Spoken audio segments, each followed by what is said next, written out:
আজ পর্যন্ত কখনো কাউকে ভালোবাসিনি আমি।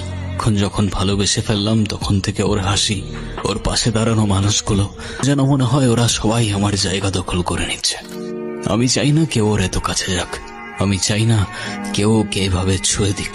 যেন ও শুধু আমার আর শুধু আমারই থাকে। আজকে থেকে তোমার আমার কিছু কথা মেনে চলতে হবে। হোয়াট? তুমি তোমার ওই ফ্রেন্ডসদের সাথে আর মিশতে পারবা না। মিশতে পারবো না মানে? ওরা আমার ফ্রেন্ডস। ফ্রেন্ড হলেই হাক করবে, ইচ্ছা হলেই গালে টাচ করে দেবে, এমন কেমন ফ্রেন্ডস আমি বুঝলাম না। এক্সকিউজ মি, তুমি বুঝতে পারছো তোমার এই কথাগুলো কত লেম শোনাচ্ছে? ওরা আমার ব্যাচমেট আর আমার ফ্রেন্ডস থাকতে পারে না?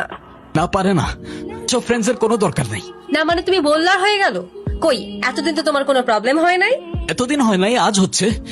আর যখন আজ হচ্ছে তখন আজকের পর থেকে ওদের সাথে আর কথা বলবো না, ব্যাস। তোমাকে আমার আর কিচ্ছু বলার নাই। আরে এভাবে চলে যাচ্ছ কেন? আরে আমার কথার রিপ্লাই তো করে যাও। ঐশী, ঐশী।